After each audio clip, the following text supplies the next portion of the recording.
Listen, there's about 95 different devices out there that are supposed to change the gaming industry, and the majority of them don't.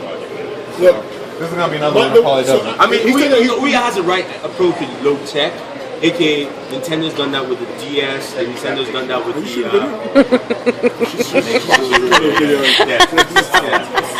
They've done that with the DS, they've done that with the Wii, where you can capitalize big money, right, and also have innovative games. So the thing is that what is Ouya bringing to the table as a consumer? Like, why would I buy it? Tell me why I should buy it. That's the thing. I do everything on the marketing aspect. I don't care about that. Why should a consumer? The Ouya is not, the Ouya is not being pushed to consumers yet. It's being pushed. It's being pushed to developers. I know, but the hardware is finalized, right? Huh? Hardware is finalized. The dev hardware is finalized. This is all dev hardware. So what does he do that makes the developer excited that he can now get consumers? What makes the developers excited right now, because there are developers that have jumped on board already to sponsor. The reason developers are excited about it is because the platform is relatively cheap, it's open, so they can code to it, and they have a dev coding pack that they've built along with it, so you can produce your own games relatively easy. Or I shouldn't say games, you produce your own software for it. Okay, so then how does that translate to consumer being excited? Because he doesn't. You're talking about consumers. Exactly. No. I don't care about that because my question is end game. Yeah, but see, the difference between this argument is really difficult to have this way. No. It's because he's the one who brought it up. He's the one who brought it up. No, you. I understand where you come from. Developers like this one was saying that this is going to actually change gaming. This is different. Consumer-wise, I want to know. You know what the difference is? If you talk to anyone who tries to code for PS3 with a freaking cell processor, it's a nightmare to code for. Yes, exactly. But not the Xbox. Yeah. But not the Xbox. But Xbox, right. And the Xbox is old gen right now. You can probably get for. But what you're saying is what Microsoft saw with XNA Studios. That's exactly what it is, to allow developers to develop. Anybody can just download XNA Studios, create a game for the Xbox, and just go. Okay, there's a huge difference. Hold on a second. The difference is a developer who's new, say a young kid in high school that wants to become a developer can get into it and start developing. If you want to start developing Microsoft games, you got to have backing already or be at a big house or studio to do it. All you need to download XNA Studio and go right at it. How many people are doing that though? There's a lot of people. That's why Xbox downloadable games are very big. DLC is huge. Castle Crash is a great example of that. Okay, so you guys keep making my point for me. No. So you're making a point. You guys are saying no one wants to buy these games, and that's what we have. No, I said the game. We said a console use is going so. This is already being done. That market's already being answered. Simply put, it's this. Simple. You can now play. You can play games that are amazing already on your tablets and your mobile devices on your TV. Simple. Yeah. You can now basically go home and still have the continuity, and no one gives you a different Xbox Live doesn't even give you that continuity. It really doesn't. So Xbox Live doesn't certain games. You guys are thinking, okay, hold on. You're also thinking very one-dimensional. You're only talking about games being produced. That device continuity from mobile to your TV. I guarantee that device will die. I guarantee you that device is going to change. It's not going to change jack shit. Okay, so let me put it this way. I will agree with you on one thing. The only way Ouya is going to die in 1 year is if someone like Google actually thinks about it and buys them out. That's the only way to die here. And you're talking about what? Oh my! I know, I do. I understand how much you love. I'm gonna tell you something right now. But if they buy this mindset, it's gonna turn into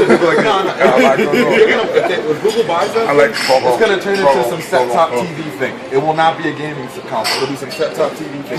You're making my second point, which is that I'm not pitching that device into gaming, like some new revolution in gaming. It's an open source device that they're giving you a dev kit that you can program and do what you want to. It's just like a high-end Raspberry Pi. Like it's a Unix-based or Linux-based Raspberry Pi. If the devs are smart, stay away from the gaming. Go in another direction with that. No, it doesn't matter. Gaming is what you're going to get investment from, though. If you say to somebody, "Oh, I'm going to give you an open source box where you can code stuff for," no investor's going to go. Who's going to go do that? But if you say it's attached to gaming, they're going to pay attention to it in the first place. It's because of gaming. What is it? As far as Google, they already have the Chromebox. Okay, don't mention that crap. That's what I'm saying. What I'm saying is, they're already trying to get into it. They're already trying to push it. It turns into two things. And they're pushing it hard. Google buys it, it turns into but Google's pushing Google's Chrome as hard as possible. Chrome, or turn into Chrome, better Chrome browser. the thing that people do not understand how it works as a computer.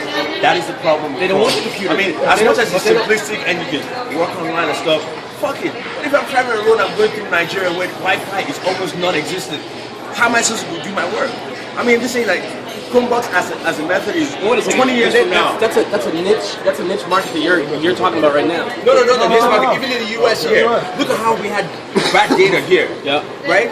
Just use a Chromebook at CES. You would hate yourself. That's why you think about it. Did you see one press person at all with a Chromebook? They're going for the very simplistic, beginner user. And they get into the whole computer market segment for $250 for a nice little tablet, not a tablet, but a nice little ultrabook style computer.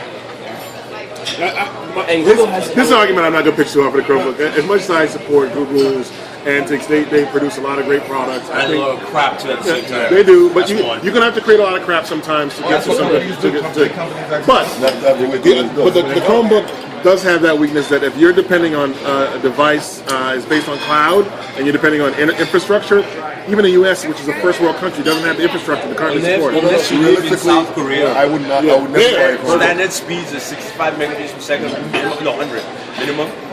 Then you using a Chromebook. But who are they going after for that you work in a segment? startup. You work at a startup. Students? They can't afford to buy. High school, middle school. No, I agree with you. If they want to go for students, up to me. If they really want to go for students, right? I think I'm good with beverages for money. It's a waste of your money at that point. Because when you go to school, right? Go to college. The Chromebook? No, in college, you saw that Because you have it depends on what classes you take. You have the You have infrastructure. software. You got Google Docs, Drive, all these different products you can use on it. Great, but I mean the whole Drive, the whole Google Drive thing with having an Excel-esque app, a PowerPoint-esque app, all those kind of suites are built into it on the cloud, which is great. But he's pointed to the biggest weakness, which is that if my whole thing is designed on me getting it from the cloud, if I can't reach the cloud, can't access the cloud, you're done. What about the Google offline products of this? Only caching. It's only caching. So basically, then why not just make it a regular computer? To be able to get it down, to be able to get it down to the $250 price. Then to be honest with you, Look, that's all shit. But look at pricing, segmenting pricing of parts and stuff like that. This is can be done too. I agree. You start going into service agreements with Verizon's and more AT&T. There's no mobile radio. They're not doing that. No, they did. The first one, but that was $500 though. No. Oh no, but that was But it was a lot higher though. Yeah. Now it's a lot cheaper. My biggest problem now isn't necessarily with the hardware itself. To me, the OS is useless because all it is a conflict against their own basic cloud operating system. Yeah, I agree. To me, it's a huge conflict. Chrome goes against Android in almost every single way. And it's just like, and if you I gotta tell you something. aspect of it, You know what you guys have forgotten? Android. You know what you've forgotten? They have some of the best looking demos inside of Best Buy. It just stands there empty with no one in front of it ever. Oh yeah, no. If I ever want a place to go and study or do some work, it's right in front of the Chromebook.